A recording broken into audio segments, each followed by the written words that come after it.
Hello and welcome to the BRR Legal Brief, where we bring you the latest legal news affecting corporates.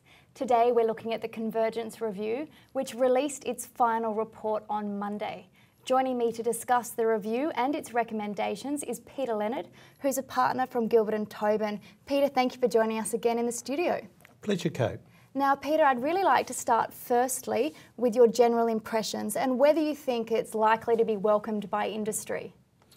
Well, this is a really interesting report, and like all reports that propose radical change, most people in industry will find things that they don't like, and a few people will find things that they really do like. But the first thing I'd say is that I think it's actually a groundbreaking report on a global scale. It's the first time a body such as this has looked at free-to-air television, pay television, newspapers, magazines, local newspapers in the country and radio as all ways of communicating with the public, and basically taken the position that there should be the same set of simple rules that apply across all of those. The second thing is that it starts with an interesting proposition that Australians want diversity in media ownership and content regulation, that they expect content standards and that they want Australian content. And the finding that Australians want Australian content inevitably leads to some controversial findings, because then they say regulation is necessary to get sufficient local content, and that may include regulation of online services and newspapers to ensure sufficient local content in those as well. The other thing that's radically different about this report is that it proposes a big shift of power from Canberra to an independent regulator. Now, traditionally, broadcasting policy in this country has been very closely controlled by the government, the minister and the minister's department. What this report proposes is that important policy decisions would be made by a regulator that really functions a bit like a corporation that has a large degree of independence from government under the oversight of the Parliament rather than the minister. And I think that will be an interesting pill for the minister to swallow, because what it really says is that if the minister accepts the committee's recommendations, that minister and ministers in the future will have a lot less power to influence broadcasting policy than they do today. And Peter, I'd just like to move on to surprises. Were there any major surprises in the final report?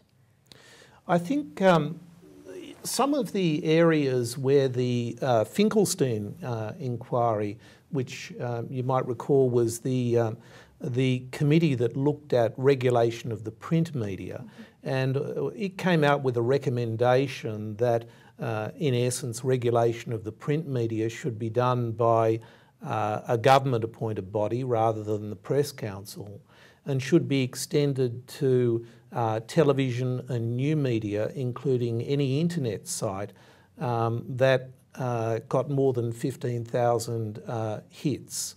And that was a pretty radical proposal, because in essence it extended press regulation across new media and applied the same rules across to broadcast television and pay TV.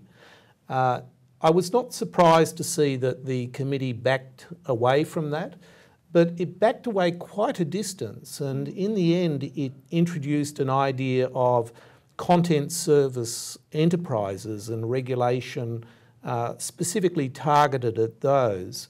And in doing so, it proposed thresholds both as to audience reach and amount of Australian revenue billed, that in essence meant that only 15 enterprises on the committee's own modelling would be regulated as content service enterprises.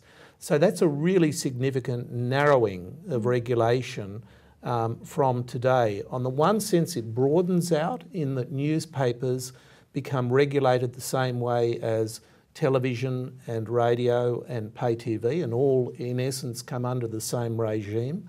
But it narrows it down to effectively only 15 enterprises at the highest level of regulation, whereas today regulation applies across dozens and dozens of radio stations, television stations and so on.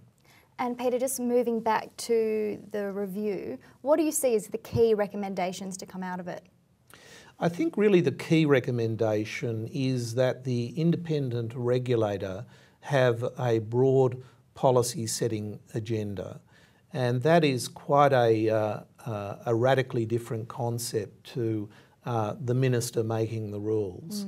The other thing that's quite different about this report is that it says that there should be a national interest test applied to any change in ownership and control of these 15 or so major enterprises who are regulated as content service enterprises. So potentially that means that this new independent regulator, if there was to be a change of control of Foxtel, of News Limited, of a television station, of a major radio network, could potentially launch an inquiry as to whether that change of control is in the national interest or not, and could conclude that a change of control is not in the national interest.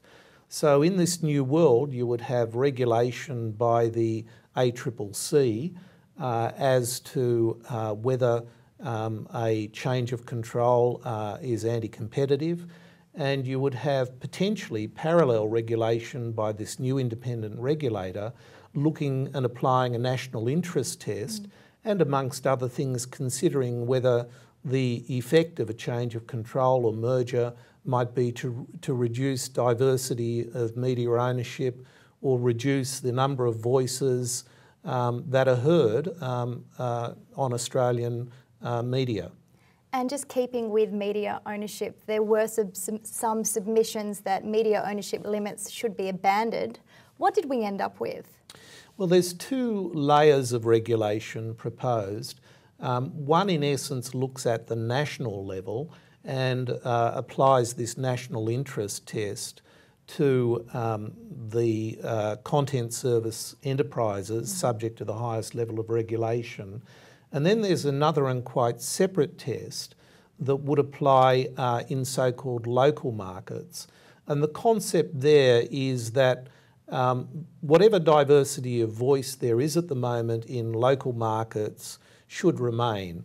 So if there were to be a change of ownership or control that had the effect of reducing the diversity of voice, then again, this independent regulator could express a view on that and potentially stop that from occurring.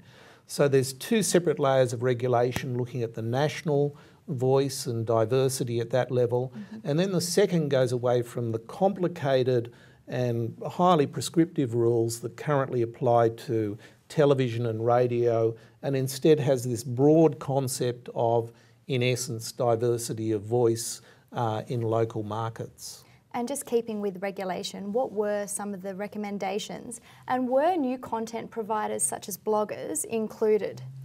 Yeah, that's an interesting question because the regulation that is proposed is at a few layers.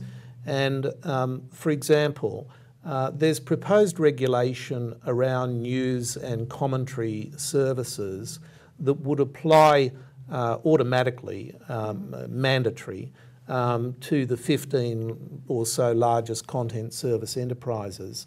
Then smaller news and comment sites or bloggers could elect to join the new media council, in essence, that would be the first layer of regulation, and they would get some advantages for doing so. Specifically, the committee suggests that they get some of the protections that exist under the Competition and Consumer Act and the Privacy Act for media organisations. So there would be an incentive for bloggers to join the organisation to get the benefit of those protections, but the price, as it were, would be that they would then be subject to the rules about fairness and balance, and truth in reporting that the committee proposes that this new regulatory body would apply.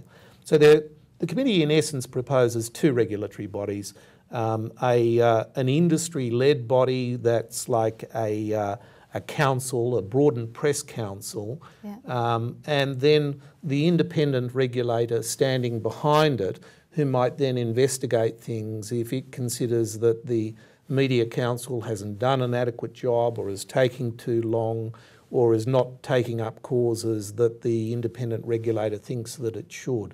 So quite an interesting regulatory structure that will have compulsory members and potentially a range of other people who might elect to join up to it as well. And then it operates in essence under the umbrella supervision oversight of this independent regulator. Well, lots of recommendations in the report, but what are the next steps? Well, that's an interesting question as well. I noticed in the media today that Senator Stephen Conroy was somewhat laughingly rejecting a suggestion that he'd committed to respond to the report by June. So that seemed to be sending a clear signal that the Minister was not going to allow his timetable to be set by the media. Whether the government does in fact respond by June or July or August, we simply don't know. Senator Conroy's not said.